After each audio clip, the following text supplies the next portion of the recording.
राज्यात सध्या विधान परिषदेच्या निवडणुकीवरून चांगलंच राजकीय वातावरण तापलंय। विधान परिषदेच्या 9 जागांसाठी निवडणूक जाहीर झाली आहे, तर एका जागेवर पोटनिवडणूक होतीये। त्यामुळे विधान परिषदेच्या एकूण 10 जागांसाठी निवडणूक होत असून 12 मे रोजी त्यासाठी मतदान होणार आहे। त्याच दिवशी निकालही जाहीर होणार आहे। भाजपने विधानसभा निवडणुकीवेळी बंडखोरी रोखण्यासाठी अनेक नेत्यांना विधान परिषदेवर घेण्याचा शब्द दिल्याची माहिती आहे।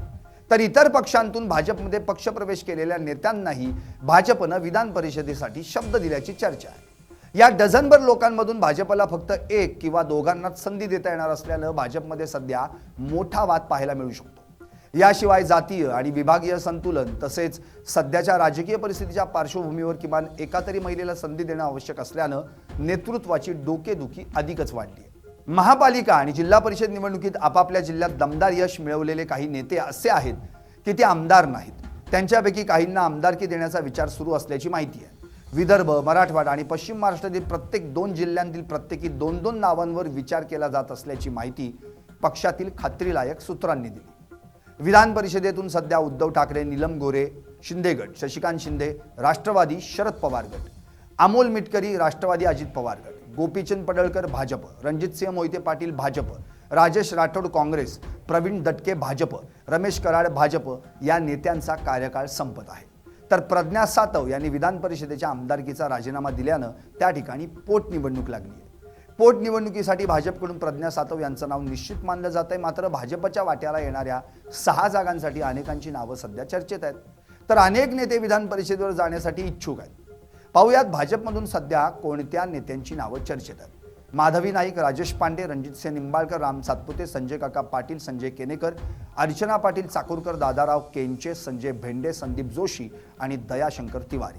आज भाजपच्या कोअर कमिटीची वर्षा बंगल्यावर बैठक होणार आहे। या बैठकीत विधान परिषदेच्या निवडणुकीत भाजपच्या वाट्याला असलेल्या 6 जागांसाठी कुणाला संधी द्यायची यावर चर्चा होणार आहे। विधान परिषदेच्या निवडणुकीसाठी संघटनेतील जुन्या कार्यकर्त्यांना संधी दिली जाणार असल्याची माहिती सूत्रांनी दिली।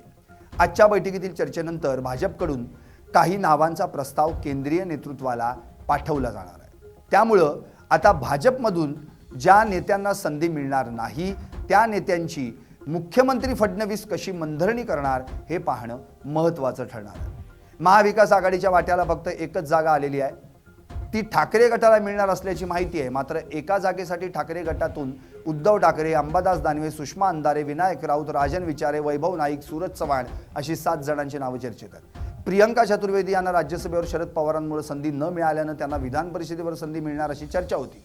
मात्र ठाकरे गटाकडून चर्चेत असलेल्या नावांमध्ये प्रियंका चतुर्वेदींचं नावच नाहीये। पण यावेळी उद्धव ठाकरे स्वतः निवडणूक लढवून विधान परिषदेवर जाणार की दुसऱ्या नेत्याला संधी देणार याकडे सर्वांचं लक्ष लागलंय। जर ठाकरेंनी निवडणूक लढवली नाही तर अंबादास दानवे यांना संधी मिळण्याची शक्यता वर्तवण्यात येते। मात्र त्यामुळे सुषमा अंधारे नाराज होण्याची शक्यता आहे। जर सुषमा अंधारेंना संधी मिळाली तर अंबादास दानवे वेगळी भूमिका घेऊ शकतात असंही म्हटलं जात आहे। त्यामुळे उद्धव ठाकरेंसमोर आता उमेदवार देताना मोठी डोकेदुखी ठरणार आहे।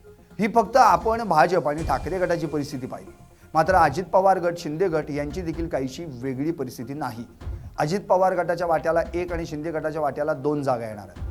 शिंदे गटाकडून नीलम गोरे, रवींद्र फाटक, संजय मोरे, किरण पावसकर, शीतल म्हात्रे, शायना इन्सी, दीपक सावंत, बच्चू कडू यांच्या नावाची चर्चा आहे। यातून एका जागेसाठी नीलम गोरे यांचं नाव निश्चित मानलं जात आहे। मात्र उरलेल्या दुसऱ्या जागेसाठी मोठी रस्सीखेच पाहायला मिळणार आहे।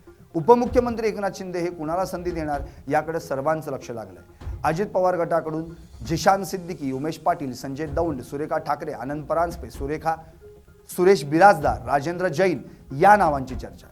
यावेळी अमोल मिटकरी यांना पुन्हा संधी मिळण्याची शक्यता खूपच कमी आहे। त्यामुळे विधान परिषदेच्या 9 जागांवरून सर्वच पक्षांमध्ये आणि महाराष्ट्राच्या राजकीय वर्तुळात मोठा वाद आणि भूकंप पाहायला मिळू शकतो। सर्वच पक्ष आता आपल्या नेत्यांची मनधरणी कशी करणार हे पाहणं महत्त्वाचं ठरणार आहे। त्यामुळे विधान परिषदेच्या जागा 9 कुणाला संधी मिळणार भाऊ असाच प्रश्न सर्वांसमोर उभा ठाकलाय। Bureau report, LS Marathi.